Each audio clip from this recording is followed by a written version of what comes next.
본 방송에서 제공하는 투자 정보는 투자 판단에 대한 조언입니다. 방송에서 제공하는 주식의 가치, 가격 상승 및 가격 하락에 대해서는 방송사에서 보장하지 않습니다.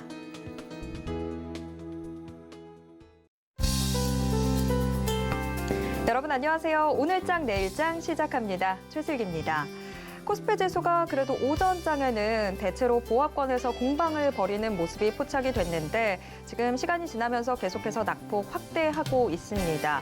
계속해서 쌓이고 있는 외국인 매물이 부담이 되고 있는 상황인데요. 어제까지 거래소에서 4거래일 연속해서 물량 담던 외국인 오늘은 팔자에 나서고 있습니다. 특히 어제까지 외국인이 거래소에서 연일 전기전자 위주로 매수세를 보여줬는데 오늘은 전기전자까지도 대거 매도하고 있는 상황입니다. 자, 새해 첫 보름달이 뜨는 정월 대보름인데요. 옛날엔 보름달 빛이 질병과 애군을 쫓아내준다고 믿었죠. 오늘 좀 그런 기운들 가득한 하루가 됐으면 좋겠습니다. 시장에 대해서 기대 다시 한번 걸어보면서 오늘 시장 함께 체크해 보도록 하겠습니다. 자, 유튜브로도 함께 하실 수 있습니다. 지금 유튜브에서 서울경제TV 검색하시면 실시간 스트리밍 방송으로 함께 하실 수 있는데요. 댓글에 시장에 대해서 궁금한 점 혹은 방송에 대해서 궁금한 점 남겨주시면 저희가 같이 고민하도록 하겠습니다. 참고로 본 방송에서 제공해드리는 정보는 투자 판단에 대한 조언일 뿐 해당 주식의 가치와 수익률을 보장하진 않습니다. 또 서울경제TV, 서울경제신문은 당사의 브랜드입니다. 서울경제증권TV와는 무관하다라는 점 꼭 기억해 주시길 바랍니다. 자, 오늘장 내일장 시작합니다.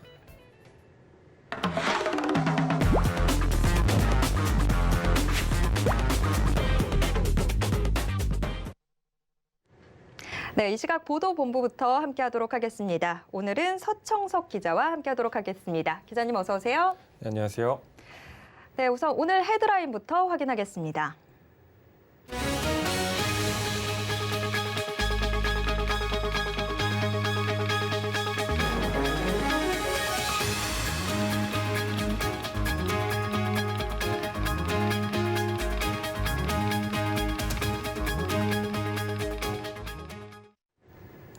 네, 오늘도 또 첫 소식은 코로나19 관련 소식입니다. 공교롭게도 서청석 기자가 나올 때마다 이 코로나19 감염자 수가 최다치를 경신하고 있는데요.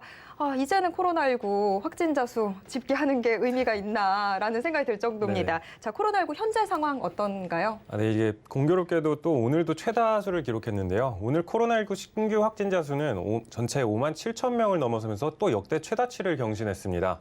오미크론 변이가 빠르게 확산하면서 확진자 수가 5만 명대 후반까지 증가한 겁니다. 중앙방역대책본부는 오늘 신규 확진자를 포함해 누적 확진자가 146만 2,421명이라고 밝혔는데요. 신규 확진자 수는 종전 최다 기록이었던 지난 13일 5만 6,431명보다 746명 늘면서 이틀 만에 최다치를 다시 한번 경신했습니다. 네, 어느 순간부터 이 신규 확진자 수가 정말 눈에 띄게 늘어나고 있는 것 같은데요. 확진자 추이는 좀 어떤 상황인가요? 네, 신규 확진자 수는 지난 10일부터 엿새째 5만 명대로 집계되고 있습니다. 오늘 확진자 수는 하루 만에 2,558명이 늘었고요. 한 주 전인 지난 8일 3만 6천 명대의 1.6배, 2주 전 1만 8천 명대의 3.1배 수준으로 앞으로도 오미크론 유행으로 신규 확진자 증가세는 당분간 지속될 것으로 관측됩니다. 네, 이 확진자 수 증가세가 정말 무서운 그런 상황인데 이렇게 되면 지금 당국의 반응이 어떤지도 좀 궁금하고요. 위중증 환자 수가 솔직히 가장 문제 아니겠습니까? 네. 실제로는 또 어떤지 이 부분도 궁금해지네요. 네, 방역당국은 이달 말까지 확진자 수가 13만 명에서 17만 명에 달할 것으로 예측하고 있는데요. 또 위중증 환자는 314명으로 전날 306명보다 8명이 늘면서 이틀째 300명대를 기록하고 있습니다.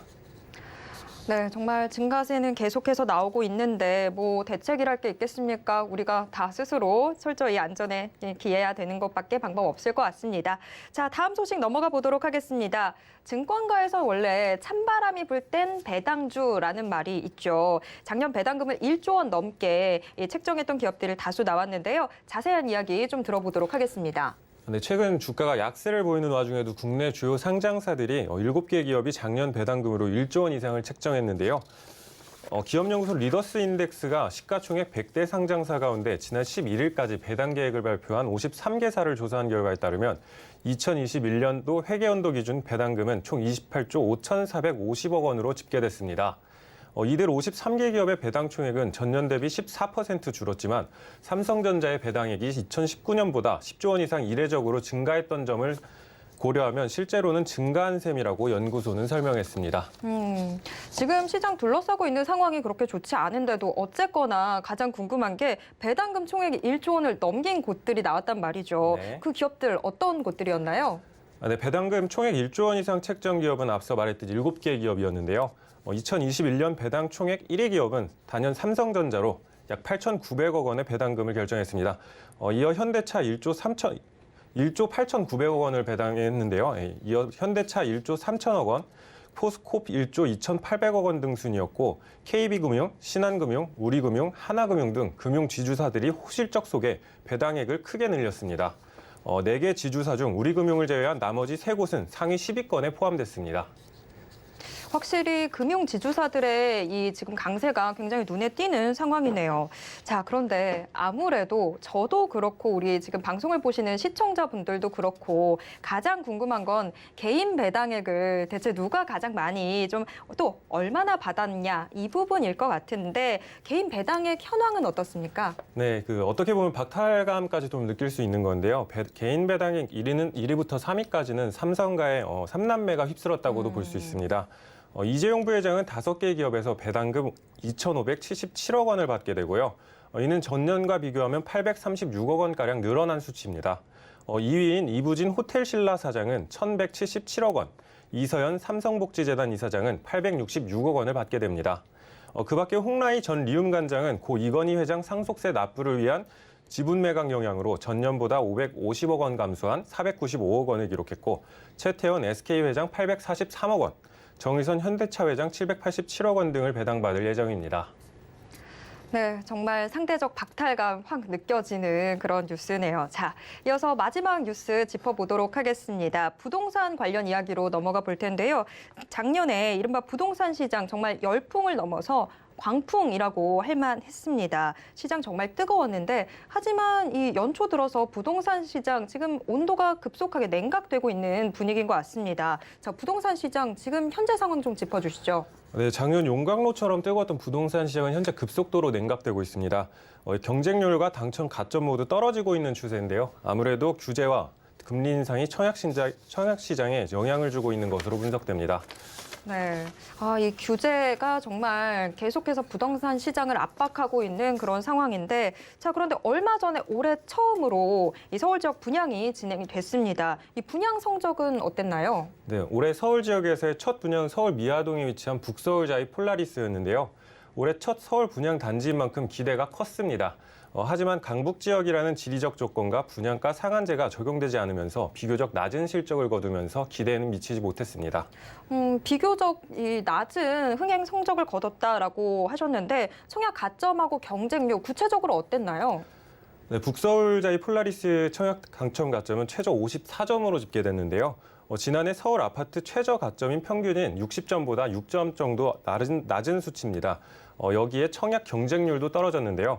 지난달 전국 아파트 청약 경쟁률은 15.5대 1로 지난해 평균보다 크게 낮아졌습니다. 수도권만 보면 31대 1에서 17.4대 1로 거의 반토막이 났고 서울 경쟁률은 지난해보다 5분의 1 수준으로 크게 떨어졌습니다.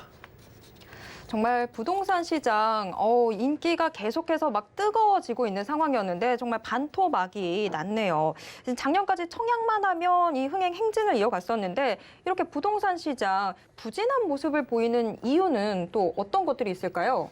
네, 아무래도 앞서 말했듯이 대출 규제와 금리 인상 등의 영향으로 일단 청약하고 보자는 이른바 묻지마 청약의 수요가 빠지고 있는 것으로 보이는데요.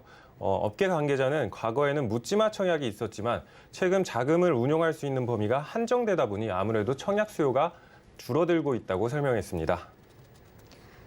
네, 자, 지금 예전에 비해서 변경된 LTV 또 DSR 또 여기에 금리 인상까지 자금 운용에 있어서 지금 한계가 더해지고 있는 상황인데 이 부동산 시장에 계속해서 좀 영향이 가해지고 있는 상황인 것 같습니다. 자, 여기까지 듣도록 하겠습니다. 지금까지 서청석 기자였습니다. 네, 이어서 이 시각 시황 브리핑해드리고 오늘 포털 검색어 상위 종목과 또 서울경제TV 특징주 소개해드리는 이 시각 시황 브리핑 시간입니다. 김혜연 캐스터 연결해보도록 하겠습니다. 안녕하십니까. 캐스터 김혜연입니다. 전일 미증시가 긴축에 대한 우려감과 또 우크라이나 사태에 대한 공포감이 더해지면서 결국 3대 지수가 모두 하락 마감을 했습니다. 국내 증시도 영향을 피할 수 없었죠. 장 초반 상승 출발을 했지만 결국 상승분을 모두 반납하고 현재 이 시각 양대 시장 모두 하락세가 보여지고 있습니다. 그럼 이 시각 자세한 지수 상황부터 살펴보도록 하겠습니다. 코스피 지수가 오늘 상승 출발을 했었지만 오전장의 변동성을 보이다가 현재 이 시각 하락을 하고 있습니다. 낙폭도 계속해서 키워나가고 있는 상태고요. 0.95% 하락세 보여지고 있습니다. 결국은 2,700포인트 이탈하면서 현재 2,678포인트대에서 거래되고 있습니다. 이어서 코스닥 지수 확인해 보시죠.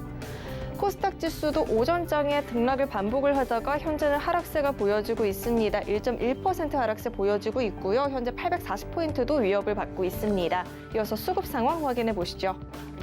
기관과 외국인의 양 매도가 들어오고 있습니다. 하루 만에 양 매도로 전환을 한 모습인데요. 기관은 198억 원 매도하고 있고요. 외국인은 매도폭 확대해 나가고 있습니다. 현재 2,093억 원 매도세 보여지고 있습니다. 이어서 코스닥의 수급 상황도 확인해 보시죠. 개인과 기관의 매수세가 들어와 주고 있습니다. 기관이 2거래일 연속 매수를 해주고 있는데요. 현재 217억 원 매수이 보여지고 있습니다. 개인은 495억 원 현재 매수세 들어와 주고 있습니다. 이어서 오늘 상승하는 업종 테마도 살펴보도록 하겠습니다. 제지주들의 강세가 눈에 띄고 있습니다. 유럽은 현재 천연가스 대란에 이어서 종이까지 공급 부족 현상이 나타나고 있다라고 합니다. 제지 가격이 현재 빠르게 상승하고 있다라고 하는데요. 독일 같은 경우에는 비코팅 인쇄용지 가격이 20년 만에 역대 최고치를 기록을 했다라고 합니다. 또 핀란드에서는 UPM 키메네가 운영하는 공장에서 수천 명의 직원들이 파업에 들어가게 되면서 라벨과 종이 같은 포장재를 사용하는 기업들의 피해가 불가피할 것이라고 합니다.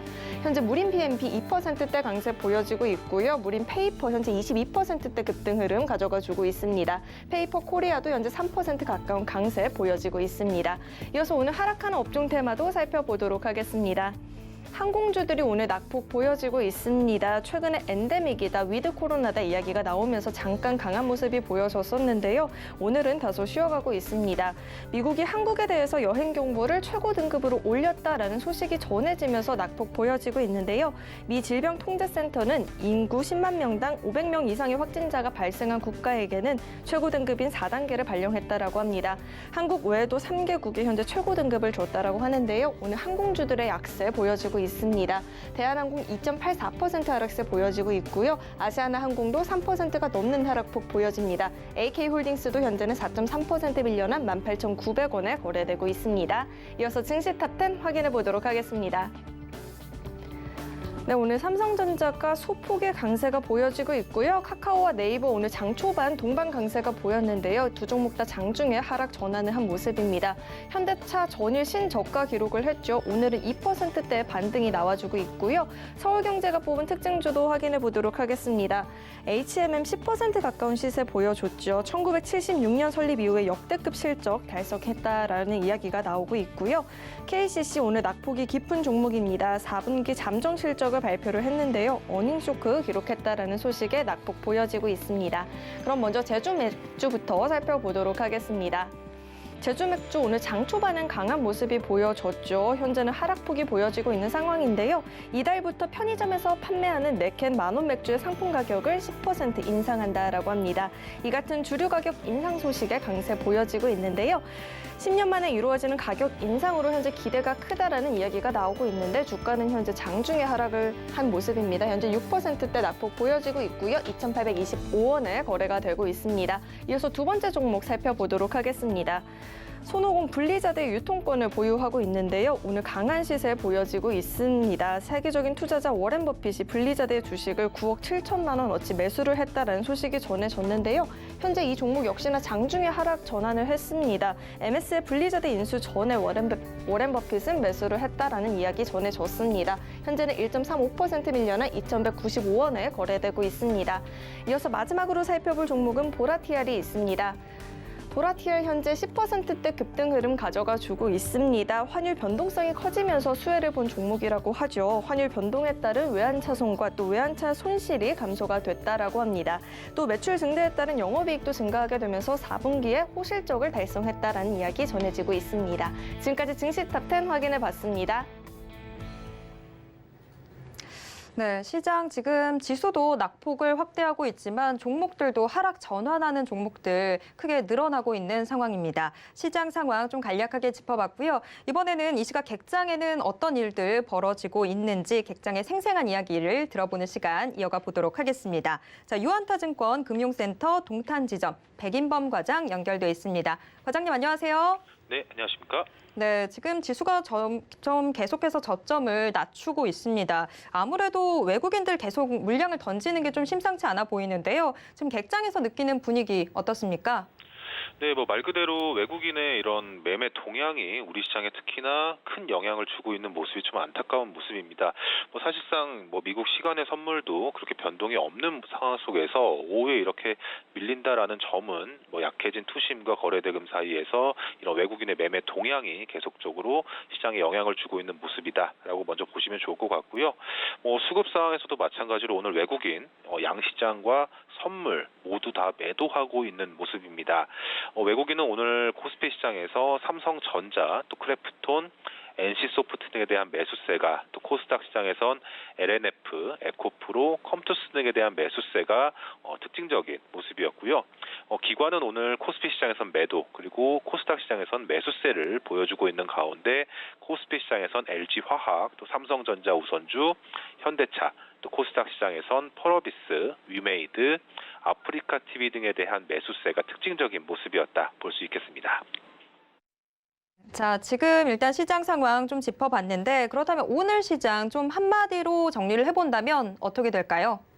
네, 오늘 시장 한마디 급락 이후 반등 시도로 좀 정해봤었습니다. 사실 오전 시장의 말이라고 봐도 좀 보시면 좋을 것 같은데 이제 오후 들어서는 다시 한번 하락폭을 키우는 모습이긴 하지만 오늘 시장 하락에 좀 침울해하시기보다는 어느 정도 리스크가 극단적으로 반영된 이후에 좀 단기 반등은 충분히 가능할 수 있다라는 점에서 상심하시기보다는 향후 대응에 있어서의 관점을 조금 더 세우시는 시간으로 오후 시간을 좀 보내시는 게 좋지 않을까라고 생각을 하고 있습니다.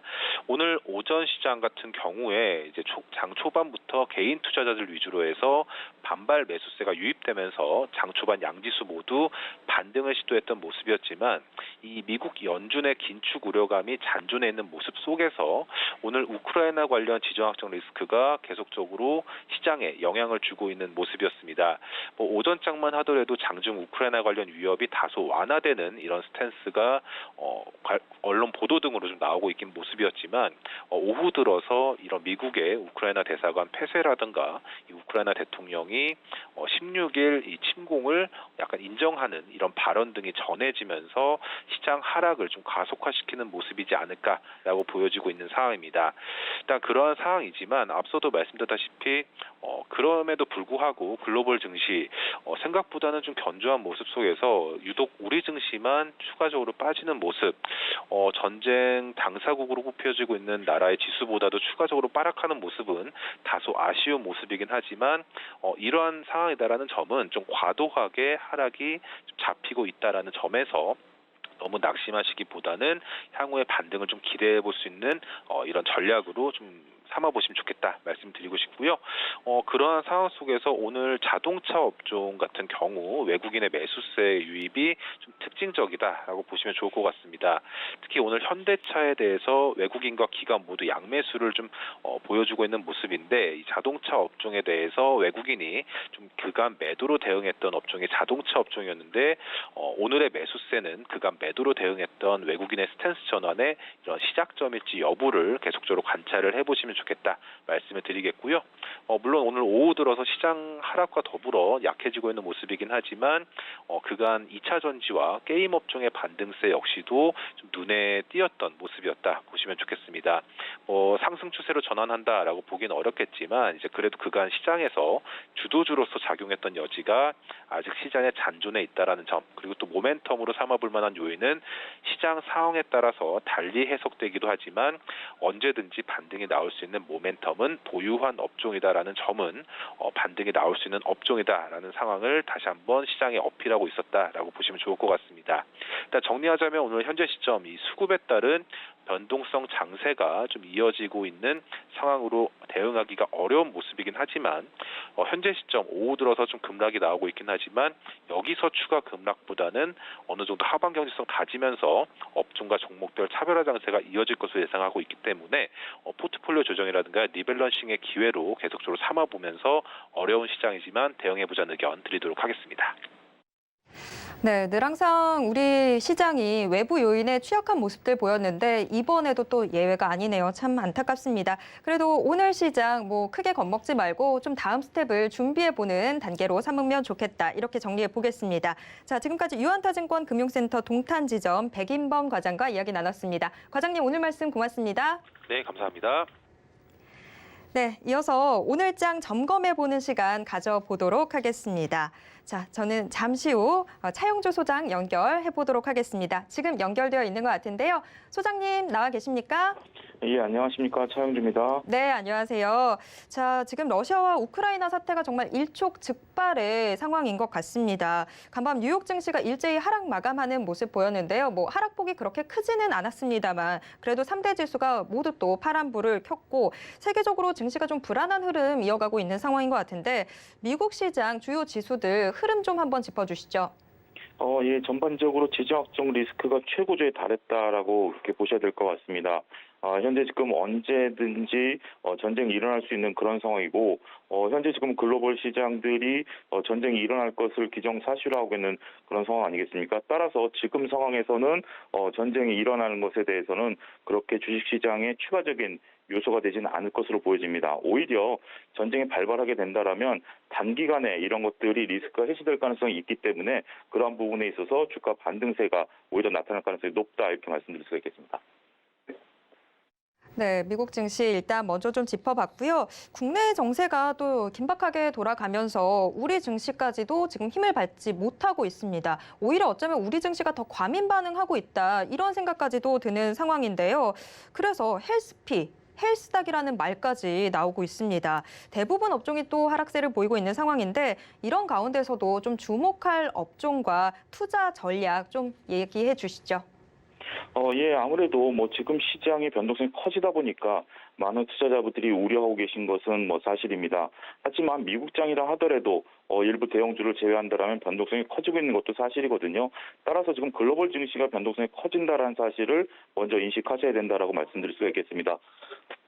그런 상황에서 지금 현재 반도체 업종에 대해서는 나름대로 긍정적인 평가를 좀 내릴 수 있지 않겠는가 그렇게 좀 말씀드릴 수가 있겠습니다. 이 변동성 장세라는 점 좀 유의를 하면서 우리가 투자 전략 다시 좀 가다듬어 봐야 될 것 같은데, 자, 미국이 또 러시아의 우크라이나 침공을 예상한 D-Day가 가까워지고 있습니다. 이제 하루도 안 남은 거죠. 근데 공급난 가중에 대한 우려의 목소리가 높습니다. 더군다나 한국은행이 오늘 1월 우리나라 수출입 물가지수 발표를 했는데 이게 국제 유가 급등 여파로 인해서 작년 동월 대비 큰 폭으로 올랐습니다. 전쟁 발발 시에 국내 공급망에도 지금 전방위적으로 이 타격이 미칠 것이다 이런 이야기들 나오고 있는데 그렇다면 그 타격 좀 어느 정도가 될까요? 예, 물론 전쟁이 일어나고 전쟁이 이어지는 기간에 따라서 그 충격은 달라질 수가 있겠습니다. 하지만 지금 전쟁에 대한 충격을 어느 정도 주식시장이 반영하고 있다라고 봐야 될 것 같거든요. 공급망에 대해서 특히 반도체 소재라든지 아니면 농산물에 대한 우려감들이 나타나고 있는 것은 사실입니다만 막상 전쟁이 그렇게 길게 이어지지 않을 것이다라는 또 일부 평가도 있죠. 따라서 너무 비관적인 그러한 생각들은 좀 경계해야 될 것으로 보여지고요. 오히려 이렇게 이럴 때 낙폭이 커진다라면 역발상 투자도 고려해 보셔야 되지 않을까 말씀드릴 수가 있겠습니다. 네, 위기를 오히려 기회로 삼아보는 역발상 투자 이야기 나왔습니다. 자, 오늘 좀 증시가 혼조세를 이어가고 있기는 합니다만 그래도 화학 업종 등은 좀 일부 강세를 보여주고 있는 상황인데요. 내일장 강세 업종 어떻게 예상하시나요? 예, 전반적으로 반도체라든지 2차 전지들이 조금 꿈틀대는 모습들이 확인이 되고 있죠. 시장 대비해서 상당히 나름대로 좀 긍정적인 모습들을 보일 가능성이 높다라고 보여집니다. 따라서 전반적인 경기 민감주에 대한 관심을 지속적으로 가지실 필요가 있지 않겠는가. 지금은 성장주보다는 민감주 섹터에 대한 관심이 필요하지 않을까 말씀드릴 수가 있겠습니다. 네, 아무래도 또 금리 상승기다 보니까 성장주는 조금 위험한 상황인 것 같습니다. 자, 지금까지 와이즈 경제연구소 차영조 소장과 이야기 나눴습니다. 소장님 오늘 말씀 고맙습니다. 예, 감사합니다. 네, 이어서 이 시각 공략 업종과 관심 종목을 알아보는 이성웅의 증시 포착 시간입니다. KTB 투자증권의 이성웅 차장과 연결되어 있습니다. 차장님 안녕하세요. 네, 안녕하십니까? 네, 안녕하세요. 자, 지금 또 시장 크게 낙폭 확대해 나가고 있는 상황인데요. 지금 오늘 대다수 업종들 하락하고 있습니다. 이런 가운데서도 좀 저점에서 공략해 볼 만한 업종이 있다면 어떤 게 있을까요? 네, 참 힘든 장이라고 좀 볼 수 있겠는데요. 뭐 이럴수록 좀 차분하게 어떤 저가 매수에 대한 부분을 계속 좀 공부를 해야 되는 게 맞지 않을까라고 생각이 됩니다. 우선 철강 업종 그리고 화학 업종 대표적인 이제 중국 관련 업종이라고 좀 볼 수 있겠는데 이 두 업종에 대한 부분에 있어서 이 저가 매수 관점으로 들어가도 괜찮지 않을까 생각되고요. 특히 이제 이 철강 업종 같은 경우에는 이제 미국이 이 어떤 철강 관세 분쟁에서 유럽 EU와 또 일본과는 타결했지만 아직 우리나라와는 관련 협상을 아직 시작하기 전이라고 좀 볼 수 있겠는데 이런 상황에서 우리 철강 기업들이 어떤 수출할 때 불이익에 대한 우려감이 좀 있긴 하지만 최근에 어떻게 본다고 한다면 다른 업종 대비해서 철강 업체는 주가가 좀 그나마 좀 선방하고 있다. 이렇게 떨어지는 과정에서도 주가에 대한 부분에 있어서 강한 매도세는 적게 나오는 상황이라고 좀 볼 수 있겠습니다. 이런 이유 같은 경우에는 역시 경기 회복에 대한 이 철강제에 대한 어떤 수요에 대한 기대감이 좀 높다라고 좀 판단이 되고 있고요. 우선 이 한국철강협회의 자료를 본다면 이 작년에 국내 철강 수요는 예상보다 좋게 나왔습니다. 약간의 좀 기저효과도 있긴 하지만 이 전년 대비해서 13% 이상 증가한 5,570만 톤 이상을 지금 기록을 했는데요. 이 올해 같은 경우도 회복세가 나타날 가능성이 굉장히 크지 않을까라고 좀 판단이 되고 있고 특히 이제 중국 시장 에 대한 기대감은 어떻게 본다면 이 동계올림픽 지금 한창 진행돼가고 있는 상황인데 이 동계올림픽을 전후로 해서 어떻게 본다고 한다면 이 인프라에 대한 투자 부분을 또 계속 늘어갈 가능성도 저는 오히려 동계올림픽 하기 전보다도 더 후에 있을 가능성이 있지 않나라고 생각이 되고 있고요.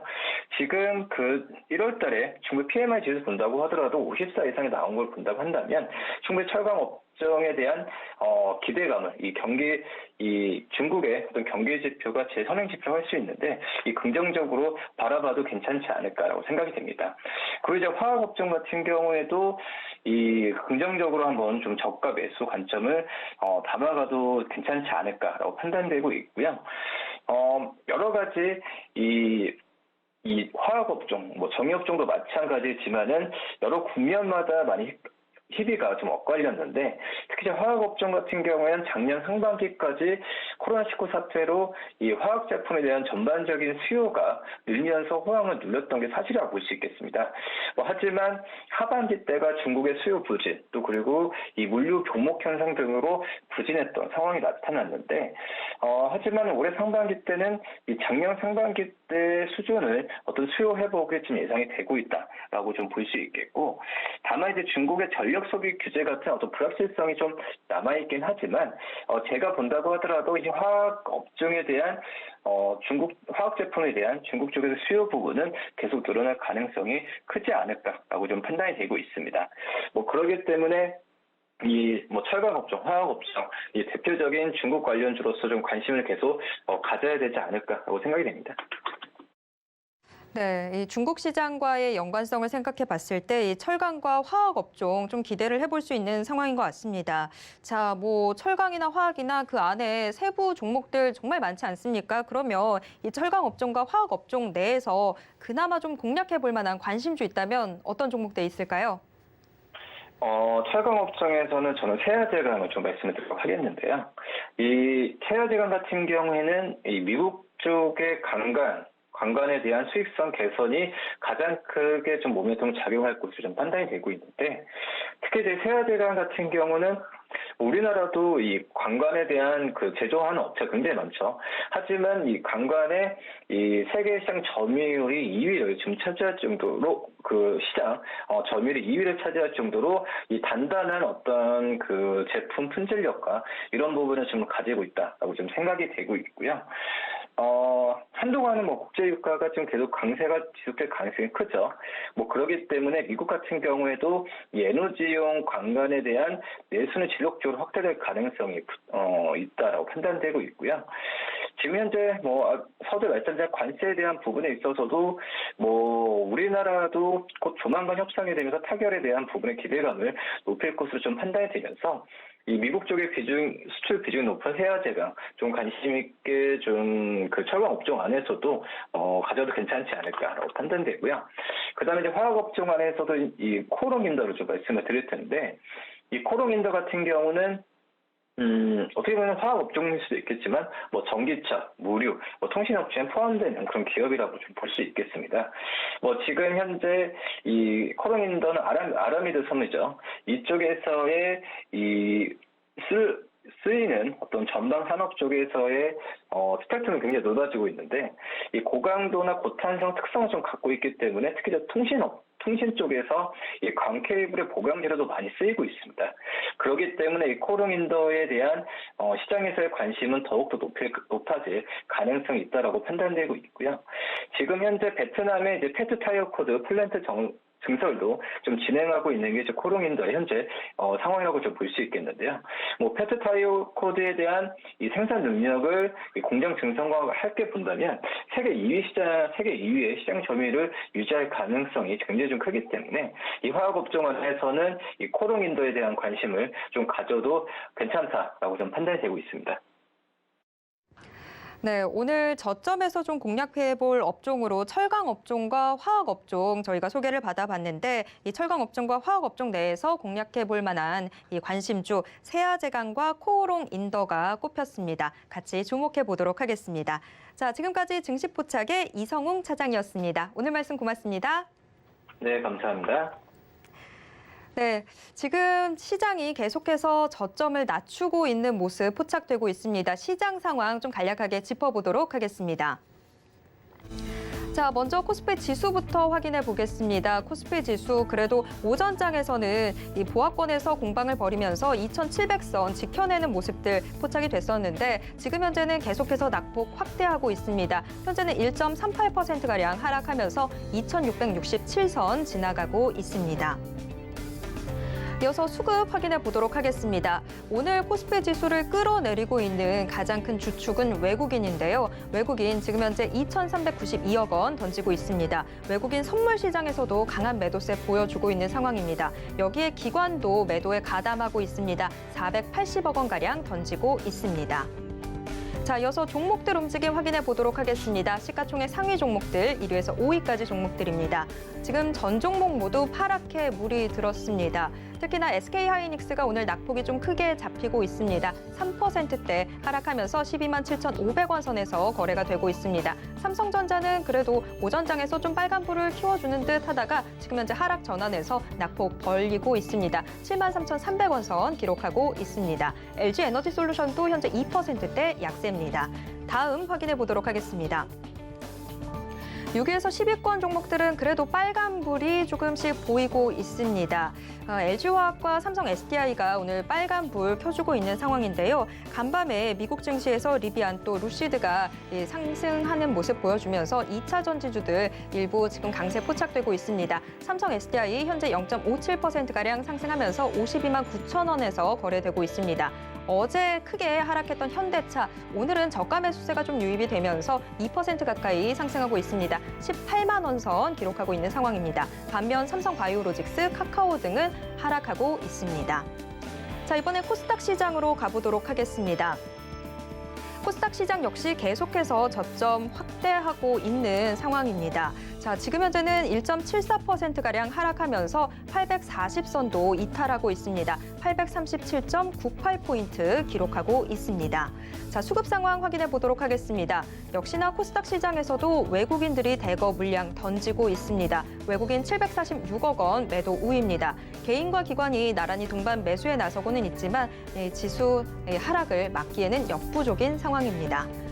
자, 이어서 종목들 움직임 확인해 보도록 하겠습니다. 코스닥 시가총액 상위 종목 1위에서 5위까지 종목들입니다.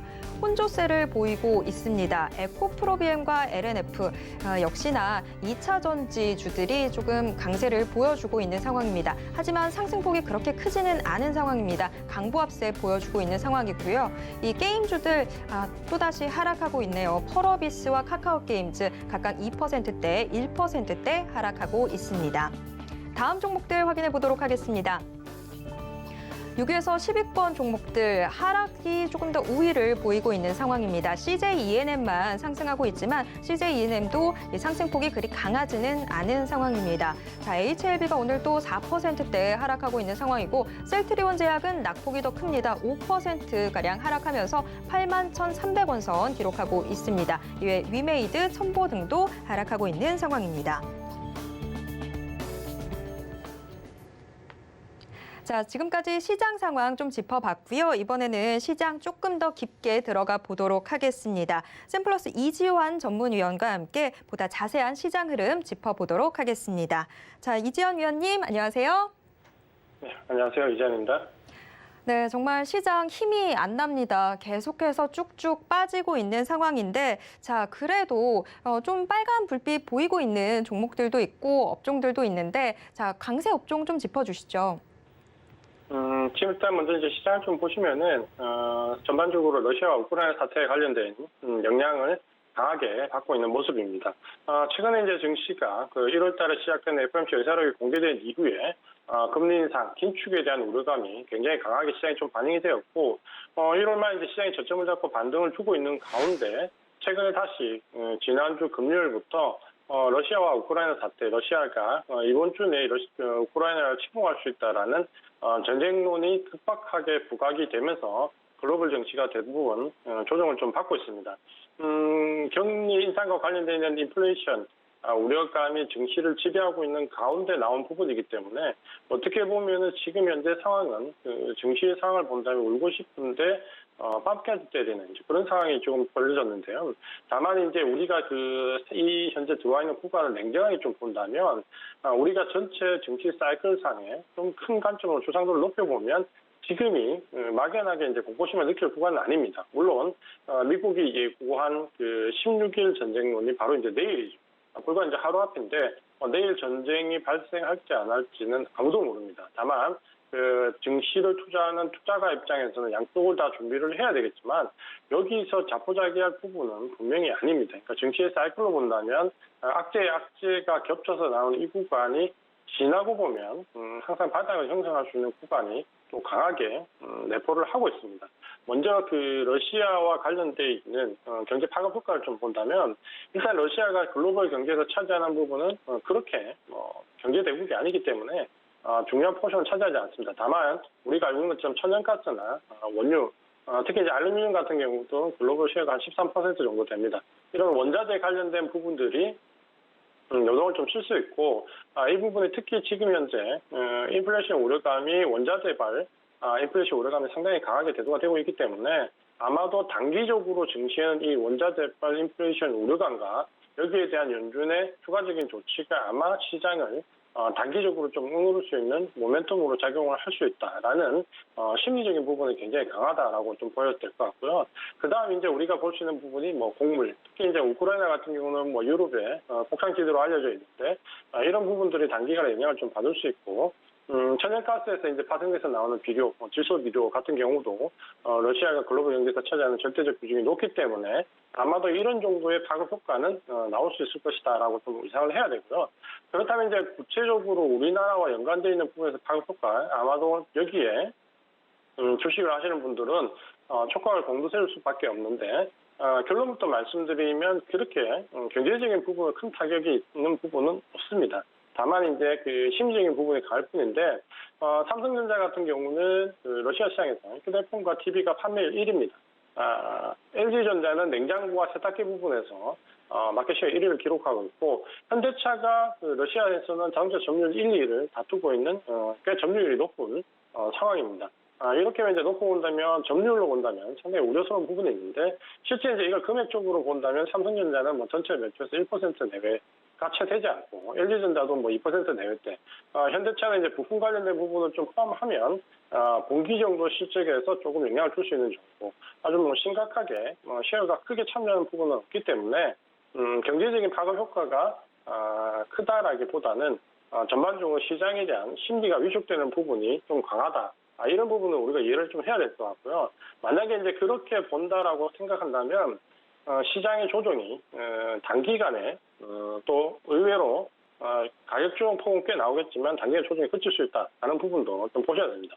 러시아 차트를 잠깐 한번 보면요. 러시아 정치 차트입니다. 지금 보시는 차트가 러시아 차트인데 러시아가 지금 전쟁에 대한 반응을 어느 정도 정치에 반응하고 있냐를 좀 본다면 급락 이후에 역시 글로벌 정치에 반등이 나올 때 역시 반등 추세 그리고 급락의 정도를 본다면 거의 지금 글로벌 정치와 유사한 정도인데 대부분 전쟁 당사자 같은 경우에는 정치에 대한 반응 부분이 상당히 크기 때문에 지금 현재 러시아 정치의 상황은 오히려 저점을 이탈한 상태에서 정치에 대한 부분이 반영되는 그런 강력한 정도의 정치의 반응은 나오고 있지 않습니다.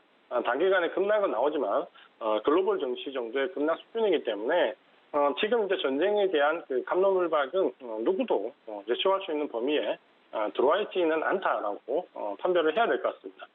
우리 시장으로 본다면 지금 현재 뭐 지난 가격적으로 본다면 작년 7월 이후에 조정은 계속해서 가격 조정이 큰 폭으로 이어졌고 최근에는 저점을 잡을 수 있는 위치에서 또다시 이제 이번 러시아 관련된 부분에서 시장이 좀 조정을 받고 있습니다. 이 조정은 지금 현재 글로벌 정치를 본다면 현재까지는 1월 달에 FOMC 조정을 야기했던 부분에서 저점을 이탈시킬 수 있는 정도까지는 보이지 않는데 만약에 내일 전쟁이 불거지지 않는다라고 한다면 시장은 코스피 기준으로 했을 때 지금 정도의 저점에서 충분히 저점을 형성할 수 있는 위치에 좀 들어와 있고요. 만약에 이제 내일 그 전쟁이 이번 주에 발발한다라면 일시적으로 지난번 저점을 형성했던 2,600선 정도 근처 라인을 이탈한다고 하더라도 일시적 이탈 가격 조정 이후에는 오히려 시장이 빠르게 좀 회복할 수 있는 구간도 있습니다. 그거는 좀 전에 이제 러시아에 대한 부분을 보셨다시피 경제적 파급 효과가 그렇게 크지는 않기 때문에 심리적인 부분만 조금 단기적으로 극복이 된다면 시장은 기간 조정이 나오겠지만 가격 조정은 생각하는 것만큼 그렇게 길게 가지 않을 수 있습니다. 또 한 가지 이제 우리가 체크를 해봐야 될 부분이 수급적인 부분인데요. 최근에 이제 우리 시장을 보면 외국인들의 특징이 조금 있습니다. 그 부분은 전쟁을 대비하는 외국인들의 포지션이 상당히 약하다는 부분입니다. 외국인들의 포지션을 최근에 보면 오늘은 한 2,200 정도 매도가 나오고 있지만 전반적으로 최근에 계속 전쟁론이 불거질 때도 매수 기조를 좀 유지를 해왔었고요. LG 에너지 솔루션 매도와 관련된 부분을 제외하고는 계속해서 우리 시장에서 매도 관점을 좀 유지를 하고 있습니다. 이 부분은 LG 에너지 솔루션에 관련된 매도였고요. 이후에 전쟁론이 불거졌을 때도 외국인들은 매수를 꽤 이어가는 모습을 보여줬습니다. 특히 이제 선물 쪽 대응을 보면 대부분 돌발 낙지가 나올 때 외국인들은 주식 물량이 많기 때문에 단기적으로 선물이나 옵션 같은 파생 쪽으로 대응을 하는 경우가 많은데요. 최근에는 보면 외국인들이 선물 쪽 대응도 역시 하방 쪽을 충분히 대비하는 모습은 아닙니다. 보통 이제 이런 정도의 이슈가 나오면 적어도 선물이 하루에 10,000계약에서 20,000계약 정도씩 계속해서 매도가 나오는 모습을 보여줘야 되는데 최근에 외국인들의 모습을 보면 오히려 오늘을 제외하고는 대부분 매수 기조를 유지하면서 하방 쪽으로 적극적으로 대응을 하는 모습은 아니다라고 좀 보여지고 있고요. 이런 부분들은 최근에 이제 옵션 가격에서도 역시 풋옵션이 대거 청산인 이후에 일부 해지가 들어왔지만 하방적 포지션을 강하게 구축하는 부분은 아니다라는 부분으로 우리가 이해를 좀 해야 될 것 같습니다. 그렇게 본다면 시장의 이제 가장 중요한 주체인 외국인들은 오늘 일부 매도가 나오고 있지만 전반적으로 이번 러시아 우크라이나 사태와 관련된 부분에서 하방 쪽의 우려감이 크지 않다라고 보는 것 같고 선물 옵션 쪽의 움직임을 본다면 단기적인 충격을 어느 정도 견디는 수준 정도까지 예상을 하고 이 부분이 조정이 폭이 예상치를 넘어가거나 혹은 기간 조정이 길게 나올 걸로는 보지 않는 모습을 좀 보여주고 있습니다. 그렇게 본다면 너무 시장을 비관적으로 지금 대응할 필요는 없다라고 보여지고요. 다만 지금 현재 구간에서 우리가 좀 생각해야 될 부분은 결국은 여기서 이제 어느 종목들이 주도 업종으로 올라갈 수 있냐라는 부분들을 조금은 살펴볼 필요가 있습니다. 오늘 업종별 등락을 조금 보면 제약바이오 업종이 3.47% 하락으로 좀 큰 폭으로 하락을 하고 있고요. 대부분의 업종들이 하락을 좀 하고 있는 가운데 은행 업종의 주교조 역시 이제 강한 모습을 좀 보여주고 있고 그동안 이제 상승폭이 컸던 음식료업종도 조정을 받는 모습을 좀 보여주고 있습니다. 조정폭이 상당히 나온 가운데 전기전자 업종이 미국 시장에서는 반도체 공급 이슈와 불거지면서 상당히 큰 폭의 조정을 받았는데 반면에 이제 우리 시장은 좀 견조한 모습을 좀 보여주고 있고요. 전반적으로 외국인들의 매도세가 생각만큼 크지 않기 때문에 미국 시장 조정 정도보다 오히려 조정폭이 그렇게 크게 야기되고 있지는 않습니다. 이제 이런 시장 상황을 보고 우리가 전략적인 대응을 좀 해야 된다고 생각을 하시면 먼저 지금 현재 우리가 처해 있는 현실에서 주도 섹터와 비주도 섹터를 철저히 구분할 필요가 있습니다. 결국 현재 이제 지도 섹터라고 보신다면은 금리 인상 뭐 수요와 관련됐거나 혹은 실적, 저평가 그리고 엔데믹 이 네 가지 주제를 가지고 동성되는 종목들 위주로 보셔야 될 것 같고요. 이런 종목은 뭐 금리 인상 수혜주는 은행이라든지 반도체에서 일부 삼성전자를 비롯해서 그다음에 이제 경기 민감주 쪽에서는 뭐 카지노와 최근에 화장품 같은 종목들이 저점을 바닥을 잡는 모습을 보여주는데 경기 민감주 일부 이런 종목들과 그다음에 IT 부품주 같은 경우에 저평가 쪽에 가까운 종목들 위주로 주도 섹터를 좀 보실 필요가 있고 주도 섹터는 비중을 어느 정도 유도하시되 스윙으로 들어간 단기 종목은 비중을 좀 줄여놓으시고요. 비주도주는 현금화를 하거나 주도 섹터로 교체하는 전략으로 보신다면 지금은 뭐 주식과 현금 비중을 한 6대4 정도 현금을 한 40-50% 정도 가지고 계시다면 이번 단기 급락이 설사 온다고 추가로 온다고 하더라도 충분히 대응할 만한 시장 구간은 됩니다. 여기서 이제 우리가 좀 전에 말씀드린 것처럼 주도 섹터와 비주도 섹터는 유동성 장세가 끝나고 실적 장세로 넘어갈 때 가장 중요한 분기점이 되기도 합니다. 미국이 금리 인상 시기에 우리 시장과 반영도 주요 섹터들의 등락을 본다면 주도 섹터의 종목들이 비주도 섹터에 비해서 평균 대여수배 많으면 10배까지도 많이 상승하는 주도 섹터와 비주도 섹터 간의 주가 간격이 가장 크게 벌어지는 때가 바로 금리 인상 시기와 이후에 이제 양적 긴축이 시작되고 끝나는 시점까지가 가장 크게 벌어지기 때문에 이 구간에서의 그 종목 대응이 가장 신중하게 주도 섹터 위주로 할 필요가 있다라고 말씀을 드리겠습니다. 네, 어제 거래소에서 개인들 매도 물량을 가지고는 공포 매물이다 이런 이야기 나왔습니다만 오늘 지금 거래소에서 외국인이 5거래일 만에 팔자세 보여주고 있지만 이 외국인들에 대해서는 그런 심리는 보이지 않는 것 같다라고 이야기가 나왔습니다. 우리 마음만 좀 잘 챙기면 될 것 같습니다. 자, 지금까지 시장 상황 이지연 위원과 함께 체크해봤습니다. 위원님 오늘 말씀 고맙습니다. 고맙습니다. 네, 이제 좀 방송 정리해 봐야 될 때인 것 같습니다. 시장 계속해서 낙폭을 확대하고 있어서 조금 우리 시청자분들 힘드시겠지만 계속해서 저희 방송과 함께 하시면서 투자의 길 찾아보시길 바랍니다. 참고로 본 방송에서 제공해드리는 정보는 투자 판단에 대한 조언일 뿐 해당 주식의 가치와 수익률을 보장하진 않습니다. 또 서울경제TV, 서울경제신문은 당사의 브랜드입니다. 서울경제증권TV와는 무관하다라는 점 꼭 기억해 주시길 바랍니다. 네, 오늘 장 내일 장은 이렇게 정리하고요. 잠시 후 마감인방 60분의 승부도 많은 시청해 주시길 바랍니다. 고맙습니다.